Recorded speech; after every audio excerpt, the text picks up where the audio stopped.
Okay.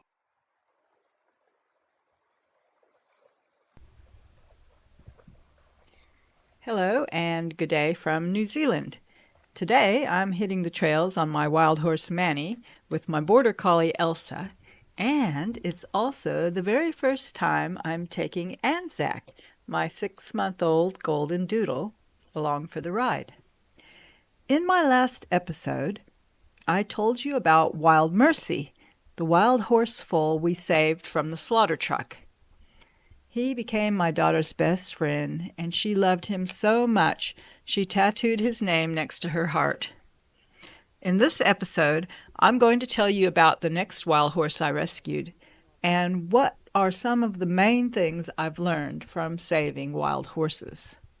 Now, I've had two wonderful wild horses, Manny and Mercy, for me and my daughter to ride.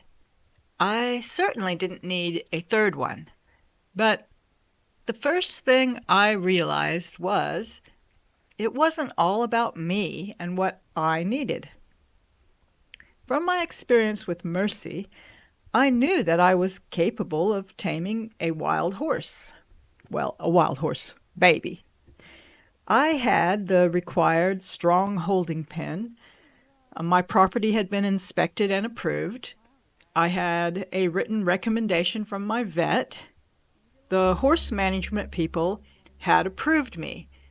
Now, I didn't need another horse, but it hurt me to know that so many wild horses were being slaughtered. So I put in my application with this plan in mind. So my plan was that I would save another wild horse, tame it, train it, and find a good home for it. I knew that there were people who would want a nice, reliable riding horse, but they didn't have the proper facility to contain a wild horse, and they didn't have the ability to handle one straight from the ranges. This time, the truck dropped off a filly. She was written down as a yearling on her papers, but her long black tail nearly touched the ground, which told me a different story. She was more likely a 2 or even 3-year-old. I named her Kahurangi, which means treasure in Maori. Now, I was so eager to make friends with her that very first day, I stood behind a partly open gate and held out a big bundle of grass to her. I had underestimated her trauma and fury at being separated from her herd. She charged at me with flattened ears and snapped her teeth. Here we go. Elsa. Elsa. Come on, we're going this way. Come on. Come on. I retreated in shock, holding my bloody hand where she'd caught my little finger in her teeth. As I bandaged my throbbing finger, I thought, maybe I have bitten off more than I can chew, trying to tame this furious filly. What in the world was I going to do with such a dangerous horse? She was nothing like sweet little Mercy.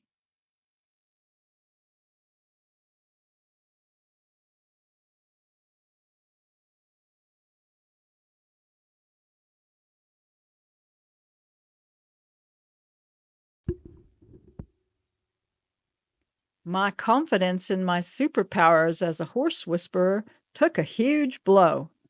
To tell the truth, I was not very confident at all. I had just realized the second big thing. Not every wild horse would be the same. In fact, every horse has an individual nature and personality, just like every human is created one of a kind. What worked with Mercy was not going to work with Kahu. He was focused on food and had an easygoing, laid-back nature, whereas Kahu had strong opinions. She was very emotional and quite suspicious of the food that I offered her. Anzac Careful. Don't get tangled up. And Manny's having his lunch. And guys, It took a while for my finger to heal, and it took even longer for my confidence to mend. hey Elsa. As soon as Kahu had made friends with my other horses, I put her out with my herd, and then we kept our distance from each other. Gradually, by watching the other horses, she learned that good things came in buckets. I still remember the first time I very carefully touched her head as she ate out of the bucket, which I held from the other side of the fence. Then, one spring day, 3 or 4 months after she arrived, I was out in the paddock giving my other horses some attention. I was scratching their itchy long winter coats that were shedding out. Kahu stood nearby watching as each horse had a turn at being groomed.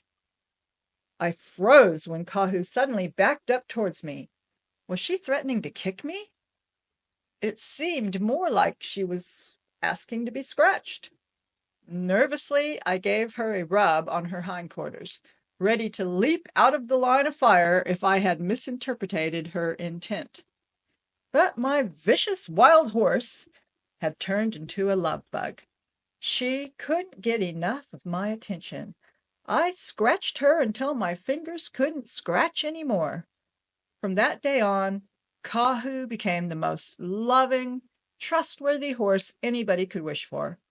Her specialty was in giving hugs. Would put her long head over your shoulder and squeeze you tightly against her. She was a horse that showed her emotions, and once she trusted you, she gave her heart completely.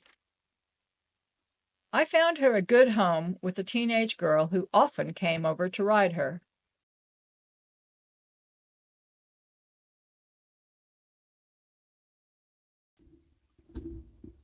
This part of the story is a bit hard for me to talk about because it is a very sad memory.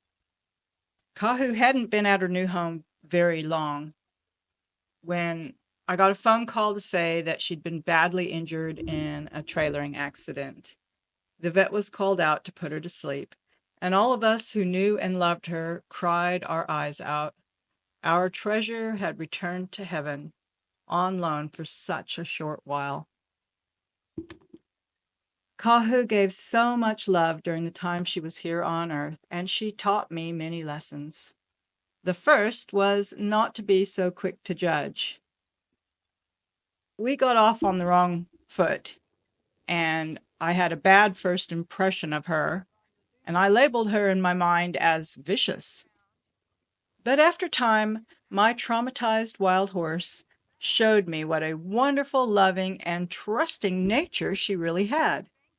She forgave humans for taking her away from her family, and she made me her new family.